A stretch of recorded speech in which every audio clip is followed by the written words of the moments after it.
Good morning, champion. This is Professor Aswaran from Government College of Technology. I am having my technical champion Shweta. Shweta வந்து civil engineer.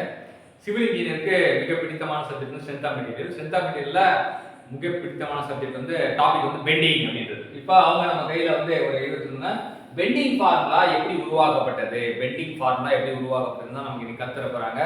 Formula உருவான விதத்தை சொல்றதெல்லாம் வந்து பெரிய ஞானம் வேணும். இப்போ நம்ம முன்னாடி ஒரு ஞானி தான் இருக்காங்க. ஞானி கிட்ட கேட்டு கத்துவோம். Consider a beam subjected to simple bending. So consider an element of length dx is equal to AB. dx இருக்கு, delta x தான் வந்து AB ன்னு சொல்றாங்க. Before bending, transverse section AD and BC are plane and parallel. So before bending வந்து பாத்தீங்கன்னா AD and BC parallel இருக்கு. After bending, these planes A dash B dash and B dash and B dash C dash are not parallel. So after bending பார்த்தோம்னா அதே A dash B dash B dash C dash வந்து not parallel இருக்கு. AB is stretched to A dash B dash while CD is compressed to C dash B dash. இது காரணம் என்ன அப்படினு பாத்தீங்கன்னா வந்து ஒரு இடத்துல வந்து ஸ்ட்ரெச் ஆகலாம், இன்னொரு கம்ப்ரஸ் ஆகும். மேல இருக்கவன் வந்து கம்ப்ரஸ் ஆகுறான், கீழ இருக்கவன் stretch ஆகுறான். Fiber at neutral axis is EF and or E dash F dash remains unaffected. EF வந்து E dash F dash ஆ மாறுறான். ஆனா அங்க நடந்தது என்னன்னா அவன் unaffected-ஆ இருக்கான். EF வந்து எப்படி இருந்தானோ அப்படியே தான் இருக்கான். A dash B dash என்னன்னா டென்ஷன் ஆயிட்டான். C dash B dash என்னன்னா compression. So A dash B dash வந்து டென்ஷன் ஆயிட்டான். C dash B dash வந்து கம்ப்ரஷன் ஆயிட்டான். E dash F dash வந்து அப்படியே இருக்கான். அதான் இந்த மூணு கண்டுபிடிப்பு தான் நம்ம கண்டுபிடிச்சு சொல்லிருக்காங்க. அடுத்து என்னன்னு பாப்போம். Next, let B dash C dash produced and A dash B dash produced meet at O at an angle theta. So theta இவனுக்குள்ள இடைப்பட்ட ஆங்கிள் வந்து இந்த இடம் தீட்டா அப்படின்றாங்க. இதுதான் தீட்டான்னு சொல்லிட்டாங்க. அவனுக்கு ரெண்டு பேருக்கு இடைப்பட்ட angle theta. Radius of curvature OE dash is equal to R.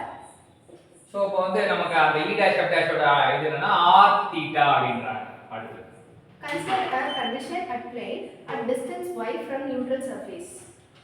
So neutral surface வந்து இங்க டிஸ்டன்ஸ் நம்ம இது பண்ணோம்னா அது y ன்னு சொல்றாங்க. A is equal to KL which is equal to EF which is equal to DC which is equal to E dash F dash. So என்னன்னா r இந்த தூரத்துக்கு வந்து y ன்னு வெச்சுக்கறாங்க. y வெச்சுட்டா r + y தீட்டா அப்படிங்கறது தெரிஞ்சிக்கலாம். அப்ப KL = r theta, K dash L dash வந்து r + y theta அப்படிங்கறது சொல்றாங்க. சோ சேஞ்ச் இன் லெந்த் கண்டுபிடிக்கிறாங்க.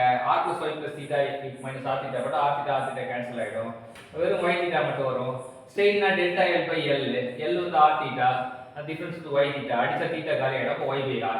ஸ்ட்ரெயின் கண்டுபிடிக்கலாம். Strain = y / r. Strain = y / r ன்றத கண்டுபிடிச்சிருக்காங்க. அடுத்து next strain is equal to stress by Young's modulus. அதே தான் ஸ்ட்ரெயினுக்கு வந்து இன்னொரு ஃபார்முலா இருக்கு. Stress by Young's modulus. ரெண்டு ஈக்குவேட் பண்றாங்க. ஈக்குவேட் பண்ணி sigma by y = e / r ன்னு கண்டுபிடிக்கிறாங்க. ஃபர்ஸ்ட் பாயிண்ட் முடிஞ்சது. அப்ப சிக்மா = er * y ன்னு வருது. சோ அதுக்கு அப்புறம் என்ன பண்றாங்க? Hence total force on element is equal to E by R into Y into del A. So del A ஓட பெருக்குனா வந்து நமக்கு அந்த ஃபோர்ஸ் கிடைக்கும். ஏனா அந்த ஸ்ட்ரெஸ் இன்டு ஏரியா போடிங்கனா ஸ்ட்ரெஸ்ஸும் ஏரியாவும் சேர்ந்தா that is equal to force. அந்த ஏரியா வந்து என்ன அப்படினா del A ன்னு எடுத்துக்கறாங்க. அப்புறம் the moment of this force about neutral axis is equal to E by R into Y into del A into Y. வெறும் y ஆல பெருக்குறோம். அந்த மொத்த மதிப்பு ஃபோர்ஸ் இன்டு மூமெண்ட்னா ஃபோர்ஸ் இன்டு டிஸ்டன்ஸ் அதுதான் மூமெண்ட். சோ அத இது y அப்படினு போறாங்க. ஃபோர்ஸ் வச்சிட்டு y ஆல பெருக்குறாங்க. அப்ப வந்து E by R y2 del A வருது. அப்ப moment summation of E by R y2 dA. அப்ப E by R வெளிய எடுத்துட்டு வராங்க. சிக்மா y2 dA அதுதான் y. அப்ப E by R I வருது. E by R ஏனா y2 d sigma y2 dA என்பது I னால E by R y வருது. இது என்ன அப்படினா என்ன கண்டு ஃபோர்ஸ். சோ ஃபோர்ஸ் வந்து மூமெண்ட் வந்து கண்டுபிடிச்சா moment m E by R I. அப்ப m by I = E by R. Already வந்து E by R = sigma by y. கண்டுபிடிச்சா m by I = sigma by y = E by R. இன்னைக்கு bending formula பக்காவா நம்ம கத்துக்கிட்டோம். கத்தந்த ஸ்வேதாக்கு thank you சொல்லுவோம். Thank you champion.